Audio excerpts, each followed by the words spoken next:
1954년부터 세계적으로 12월 둘째 주는 성서주일, 성경주일로 지키고 있습니다. 아주 의미 있는 오늘 시간이기 때문에 말씀을 거기에 맞춰보기로 했습니다. 이 전광 목사님이 쓰신 책 가운데서 성경을 사랑합니다라는 책에 그 첫 페이지를 넘기면 1페이지가 아니고 속지에 이런 말이 기록되어 있습니다. 성경은 내가 흑암 속에서 방황할 때에 빛을 비추었고, 내가 두려움과 낙심 속에 있을 때에 방패와 피난처가 되었으며, 내가 슬프고 외로울 때에 기쁨과 위로를 주었고, 내가 좌절하고 아파할 때에 용기와 희망을 주었다. 성경은 나의 꿈, 나의 사랑, 나의 친구, 나의 모든 것이여라 라고 신앙의 고백을 했습니다. 정광 목사님뿐 아니라 우리 모든 성도들이 동일한 심정이며 동일한 기도를 할 줄로 믿는 것입니다. 존 파이퍼 목사님이 쓰신 말씀으로 승리하라는 책을 읽어보니까 제 9장에 이 세상에서 힘들고 어려운 사람들이 어떻게 시험을 이기느냐 할 때에 하나님의 말씀은 마귀를 물리칠 수 있게 해준다는 그런 챕터를 제가 읽어보았습니다. 시험과 유혹이 우리를 엄습해 옵니다. 우리를 유혹합니다. 그것 자체는 죄가 아닙니다. 마귀 사탄의 시험에 넘어갈 때에 문제가 되는 거죠. 넘어가지 않으면 어떻게 해야 되느냐? 정답은 있습니다. 그것은 예수님을 따라서 하는 것입니다. 예수님은 시험이 오고 유혹이 왔을 때에 승리하신 자로서 우리들이 그 뒤를 따르면 될 줄로 믿는 것입니다. 예수님께 시험이 왔는데 언제 시험이 왔습니까? 오늘 본문에 보면 그때 예수께서라고 그랬습니다. 그때가 언제냐면 가장 은혜로운 때였습니다. 오늘 말씀 4장인데 3장으로 조금만 올라가서 보면 예수님께서 세례요한에게 세례를 받으셨습니다. 그런데 놀라운 광경이 일어났는데 성령이 비둘기같이 머리 위에 예수님에 임했습니다. 그리고 하늘의 음성이 들렸는데 이렇게 음성이 났습니다. 이는 내 사랑하는 아들이요 내 기뻐하는 자라. 하나님 아버지께서 아들을 기뻐하는 자라고 말씀했습니다. 시험은 은혜로울 때에 옵니다. 소위 예루살렘 초대교회에 성령 강림의 사건이 있었습니다. 방언이 터지고 하루도 수천 명씩 모이는 그런 놀라운 역사가 일어났는데 그 은혜로운 때에 성령으로 속에는 아나니아와 삽비라의 사건이 발생하게 되었습니다. 예루살렘 초대교회에 그런 큰 오점이 없죠. 모든 성도들이 두려워하고 어떻게 하면 좋을까? 그런 일이 벌어지지 않았습니까? 그때에 마귀 사탄의 시험이 왔는데 그건 언제냐? 예수님께서 공생애를 시작하시기 위해서 40일 동안 광야에 가서 금식하는 때였습니다. 그런데 물론 신학적으로 말하면 하나님의 허용에 의해서 이루어진 때라고 할 수가 있습니다. 여러분 누구든지 40일 금식 기도하는 건 아니에요. 저희 장인어른은 장로님이셨는데 기도원 원장도 마지막에 하셨는데 40일 기도를 제가 기억하기로 4번인가 하셨어요. 한 번은 제가 기도원에 올라갔더니 문 목사, 그럼 문 목사도 한 번 40일 기도 한 번 하지. 그러니까 옆에 있던 장모님이 아이고 문 목사는 안 돼요. 몸이 약해서. 그래서 장모님의 말씀을 순종하기로 했습니다. 사탄의 입장에서 보면 40일 금식 기도를 했으니 얼마나 음식이 필요했겠습니까?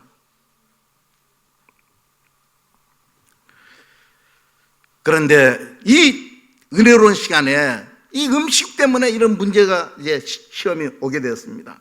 성도님들 앞서 말한 같이 시험이요 잘 나갈 때 세상적으로 성공할 때 이 틈을 마귀 사탄이가 놓치지 않는 거예요. 이 개인이나 교회나 마찬가지예요. 교회가 부흥하고 성장하고 은혜롭게 나갈 때에 선줄로 생각하는 자 우리가 조심해야 되지 않습니까? 경각심을 가지고 더 하나님 앞에 참으로 우리가 무장을 해야 되는 것입니다. 예수님을 시험하는 자는 누구였습니까? 오늘 마태복음 본문에도 보면 마귀 사탄이라고 그랬습니다. 목사의 눈으로 보면 최태민으로부터 시작한 최순실 게이트라고 하는데, 근데 이 시험이, 이것이요, 어려움이 왔는데, 이 시련이 왔는데, 이건 악한 영의 장난입니다. 목사의 시각으로 말씀드린 겁니다. 성경 말씀은 아닌데, 지피지기이면 백전불태라. 적을 알고 나를 알면 100번 싸워도 위태롭지 않다 하는 말을 여러분께서 많이 들어보실 줄 압니다. 오늘 우리는 목사님이나 신학자들이나 사탄 마귀에 대해서 관심 있지, 우리는 관심이 없어요. 그런 분들이 많습니다. 그러나 좀 관심을 가져야 돼요. 사탄이나 마귀는 같은 말입니다. 말은 틀리지만 단어는 다르지만 같은 존재입니다. 근데 그 밑에 이제 귀신이 있습니다. 이 쫄따구죠, 애기들 말로. 너무 하수이라고 그럴까요? 이 사울이요, 처음에 성령 충만한 사람이었습니다. 그런데 악령이 들어가니까 이게 획가닥 바뀐 거예요. 성경에도 귀신이 나타나지 않습니까? 여러분요, 귀신이요, 무당이 진짜 귀신이 들린 사람은요 압니다. 떨어질 거, 안 붙을 거 다 알아요. 오늘 본문에 보면요, 4장 3절에 보면 시험하는 자라고 그랬어요. 시험하는 자. 예수를 시험합니다. 여러분, 마귀 사탄은 천사의 모습으로도 나타납니다. 한 번은 신앙 고백을 베드로가 주는 그리스도시요 살아계신 하나님의 아들이라니까 예수님이 감동에 너무, 야, 이제 너는 베드로라고 이름을 바꿔라. 반석이다. 내가 여기다 교회를 세우겠다. 천국 열쇠를 너에게 맡기겠다. 곳간 열쇠 너한테 주겠다. 그런 말이 아닙니까? 그런데 이어서 예수님께서 내가 예루살렘에 올라가서 대제사장과 많은 사람들에게 권한을 받고 십자가 져야겠다니까, 주님, 내가 목을 내놓고 맡겼습니다. 그럴 때 예수님께서 뭐라고 하신 줄 아세요? 사단아, 내 뒤로 물러가라. 너는 나를 넘어지게 하는 자로다. 너가 하나님의 일을 생각하지 않고 도리어 사람의 일을 생각하는 도다. 시험이 어디서 왔습니까? 가까운 수제자 베드로한테 왔습니다. 곳간 열쇠 맡긴, 천국 열쇠 맡긴 베드로부터 왔어요. 어느 기업이든지 관리란 모든 것을 할 때 회계 가장 중요한, 자기 신임하는 사람은 맡기지 않습니까? 가룟 유다 속에 마귀 사탄이 들어가니까 뭡니까? 곧바로 일어나서 제사장에 가가지고 얼마에 선생을 파는 그런 일이 있을 수 있습니까? 예수님께 시험이 왔는데 구체적으로 어떤 시험들이 왔습니까? 우리가 아는 대로 떡 시험이 왔습니다. 만일 당신이 하나님의 아들이었든 아들이라는 거 인정했습니다. 여러분요, 이단과 사이비도요,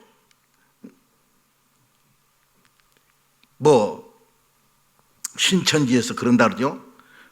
무료로 성경 공부를 가르쳐 주겠습니다. 계시록에 대해서 압니까? 이러면 문제가 되는 건데요. 그 사람들도 다 주기도문 하고 사도신경하고 성경 가르치고 그런다고 하는 거 아닙니까? 예수님 당신이 하나님의 아들이지 않소?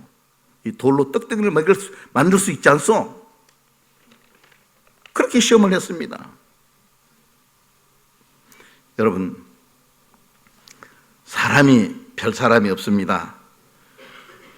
이 3일 굶으면 담 넘지 않을 사람이 없다, 그런 말 하지 않습니까? 별 사람 없어요.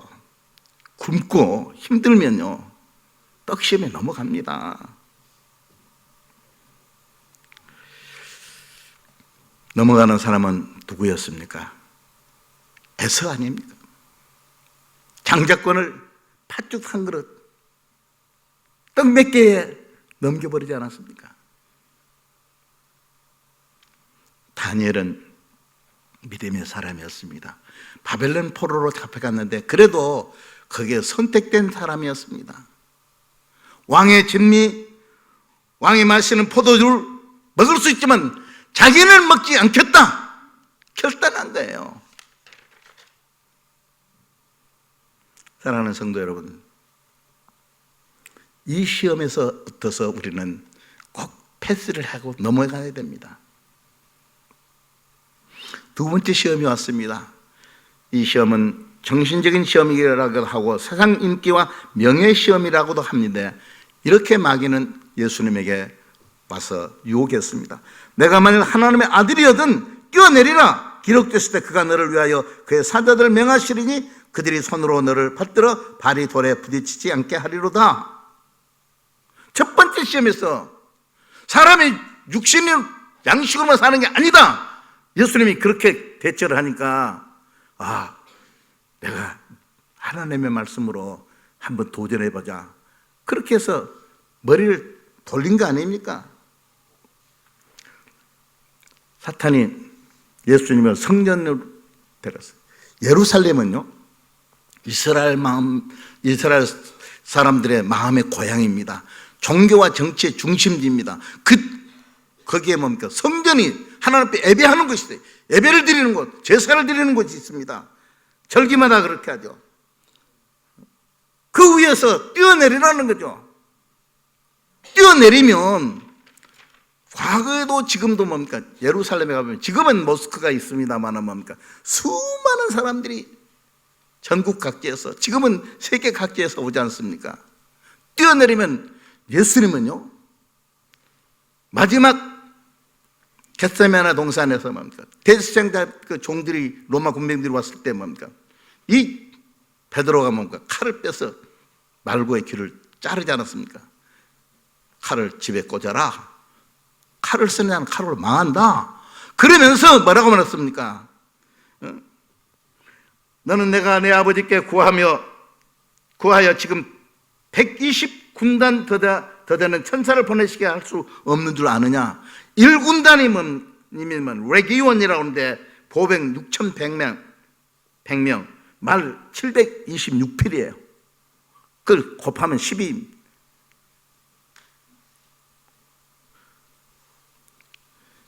예수님은 자기가 뛰어내리면 많은 사람들이 환호하고 정말 메시아가 왔다. 머리털 하나 상하지 않고 그렇게 할 수 있다는 거죠. 예수님께서 거기서 내리시면요, 뛰어내리면 절대로 머리털 하나 상함이 없습니다. 그러나 예수님께서는 기록되었을 때 주 너희 하나님을 시험하지 말라. 어떻게 감히 마귀가 나를 시험하느냐, 이렇게 말씀했습니다. 가끔 우리는 그런 생각을 합니다. 너무 힘들고 어려우면 하나님이 안 계시나 봐. 이런저런 생각을 하고 이런 게 저런 게 수단을 부리는데 그것은 아니라는 거죠. 어떤 분은 그런 말합니다. 신앙 있는 사람, 교회를 떠나면서 뭔가 하나님이 살아계시면 뭐 유럽 교회가 한국 교회가 입꼬리를 수 있냐? 그거 아니라는 거죠. 그 시험에 넘어가면 안 되는 겁니다. 세 번째 시험이 왔습니다. 영적인 시험이라고 하기도 하고 신앙적 시험이라고 하는데 마귀가 또 그를 데리고 지극히 높은 산으로 가서 천하 만국과 그 영광을 보여 이르되 만일 내게 엎드려 경배하면 이 모든 것을 주리라 했습니다. 이제는 광야에서 성전 꼭대기로 그리고 높은 산으로 장소를 옮겼습니다. 사람이요, 장소를 옮기면요 상황이 조금씩 바뀌지 않습니까? 시간과 공간의 문제가 우리를 많이 지배하지 않습니까? 그런데 천하 영광을 보이면서 다 너에게 주겠다. 왜 별것도 아닌 제자들 데리고 복음 증거하러 돌아다니면서 힘쓸 거 뭐 있느냐? 십자가 꼭 질 게 뭐 있느냐? 쉬운 길이 있다. 세상 말로만은 한 방에 끝낼 수 있는데 왜 그러느냐? 엎드려 경배 한번 하면 끝이라는 것입니다. 지금 이 순간 우리 당신과 나를 보는 사람도 없다. 앞으로 계속해서 나에게 경배하는 것도 아니다. 무슨 양이나 소를 가지고 와서 제사를 드리라는 것도 아니다. 단 한 번만 하면 된다. 그렇게 말하는 거죠. 내게 엎드려 경배하면 이 모든 것을 주리라. 이게 속임수입니다. 마귀 사탄이 모든 영광을 가지고 있습니까? 마귀 사탄은요, 거짓말쟁이입니다. 마귀 사탄의 유혹에 넘어가면 안 됩니다. 예수님께서는 단칼에 사탄아 물러가라 기록되었을 때 주 너희 하나님께 경배하고 다만 그를 섬기라 그랬습니다. 하나님만 섬기라는 거예요. 조금 배웠다 하는 사람들이 목사님들에게 이런 말을 합니다. 우리는 다 보수적인 신앙, 정통적인 신앙인데, 야, 뭐 그렇게 딱딱하게 예수를 믿고 가르치냐? 그래서 소위 종교 다원주의, 불교 믿어도 극락가고 예수 믿어도 천당 가는데 뭐 그렇게까지 전도하고 그럴 필요 있느냐? 이게 사탄 마귀의 음성입니다. 하나님만 섬기라. 이것이 성경의 진리입니다. 10계명의 1계명과 2계명이 뭡니까? 주 너희 하나님만 섬기라. 우상을 만들지 말라. 여기서 무너지면 신앙 끝장입니다. 그럼에도 불구하고 많은 사람들이 거기에 넘어진다는 거죠. 예수님이 마귀 사탄을 이긴 그 승리의 길은 매우 간단합니다. 영어로 심플이란 말이에요.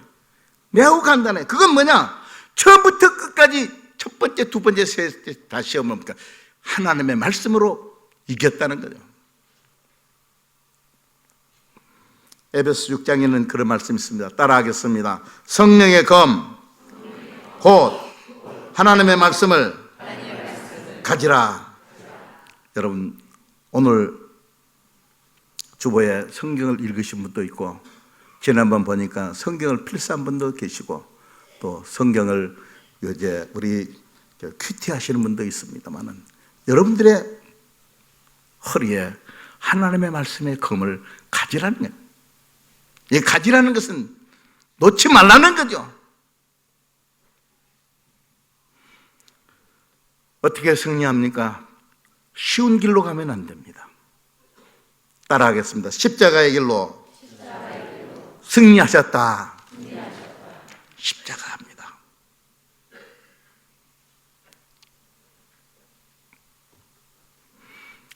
시험은 다 끝났습니다.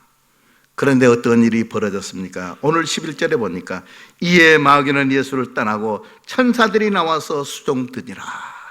여기 수종들다 하는 말이 디에코눈이란 말인데, 식사를 마련했다, 음식을 마련했다, 그런 말이라고 해설해 놓은 것을 제가 읽었습니다. 엘리야 선지자가 아합왕과 이세벨 황후의 미움을 받아서 도망을 칩니다. 호렙산으로 가는 중에 로뎀나무 아래서 하나님, 나 이제는 더 이상 선지자도 못하겠습니다. 애걸 합니다. 자기도 모르는 사이에 잠이 드는 거죠. 로뎀나무 아래에 누워 자더니 천사가 그를 어루만지며 그에게 이르되 일어나서 먹으라 하느니라. 번역머리맡에 숯불에 구운 떡과 한 병물이 있더라. 이에 먹고 마시고 다시 누웠다 했습니다. 목회를 할 때에, 여러분들이 교회를 섬길 때에, 나 그만두겠습니다, 나 아니면 안 됩니까? 그런 생각이 드실 때가 있을 때에 우리 주님께서 천사를 보내서 위로해 주시고 어루만져 주시고 붙잡아 주시고 필요한 것을 공급해 주신다는 경험과 체험을 여러분들도 하고 계실 줄로 압니다. 제가 설교를 위해서 또 한 번의 존 버년의 철로역전을 한번 읽었습니다. 여러분들도 철로역전을 읽으셨을 줄 압니다. 장망성을 떠나서 천국을 향하여서 가는데 시험과 유혹이 너무 많았습니다. 절망의 늪이 있었습니다. 좁은 문이 통과했습니다. 허영의 시장이 있었습니다. 곤고의 산이 있었습니다. 죽음의 어두움의 강을 건너야 했는데 그때마다 실패하고 되돌아서 다시 장망성으로 돌아가는 사람들을 한두 사람 만난 게 아닙니다. 예수 믿는다고 말들 하죠. 나의 종교는 기독교라고 그런다고 해서 다 천국에 들어가는 것은 아니라는 말씀이 아니겠습니까? 어떤 분은 교회 가면 성경을 읽으면 성공한다, 기도하면 성공한다 그렇게 말합니다. 아니, 그것도 필요합니다. 많은 주님은 우리에게 요구하십니다. 너희는 성공이 아니라 승리의 길로 가야 된다. 에덴 동산에서 아담과 하와는 환경이 얼마나 좋았습니까? 하나님의 사랑을 얼마나 많이 받았습니까? 그러나 마귀 사탄 시험이 오니까 교만의 마음이 생겨서 하나님같이 되려고 해서 실패했습니다. 실패한 모든 인류들을 위하여서 제2의 아담이 오셨는데 예수 그리스도십니다. 그분은 십자가 지셨습니다. 십자가 지심으로 승리를 우리들에게 보여주신 거 아닙니까? 여러분 가운데 어떤 분들 그럽니다. 목사님, 너무 힘들어서 못 이길 것 같아요. 아닙니다. 이길 수 있습니다. 바울 사도는 이렇게 말합니다. 이 모든 일에 우리를 사랑하신 이로 말미암아 따랐습니다. 우리가 넉넉히 이기느니라. 사랑은 전쟁보다, 사랑은 어떤 무엇보다 강합니다. 우리 하나님께서 우리를 붙들어 주시면 이길 수 있습니다. 이길 수 있습니다. 바울 사도는 그의 생애 마지막 몇 날을 앞두고 이런 편지를 썼습니다. 디모데 후서 4장 7절과 8절의 말씀을 같이 우리의 신앙 고백으로 읽어봅시다. 다 같이 하겠습니다. 시작. 나는 선한 싸움을 싸우고 나의 달려갈 길을 마치고 믿음을 지켰으니 이제후로는 나를 위하여 의의 멜로관이 예비되었으므로 주 곧 의로우신 재판장이 그날에 내게 주실 것이며 내게만 아니라 주의 나타나심을 사모하는 모든 자에게도니라. 아멘. 선한 싸움에서 승리합시다. 달려갈 길에서 승리합시다. 그러면 세상 사람들이 원하는 그 멸류관은 아닙니다. 보석에 박힌 황제들이 쓰는 멸류관은 아니지만 의의 멸류관, 의로우신 재판장이 준다고 그랬습니다. 의롭게 살아야 됩니다. 공의롭게 살아야 됩니다. 거짓이 없이 살아야 됩니다. 우리들이 세상의 경기도 공정해야 되는 겁니다. 이게 페어 플레이라는 말이 있지 않습니까? 말씀 붙들고 주님 뒤따라갈 때 여러분들이 주님 앞에 설 때 의의 멜로관 받을 줄 믿습니다.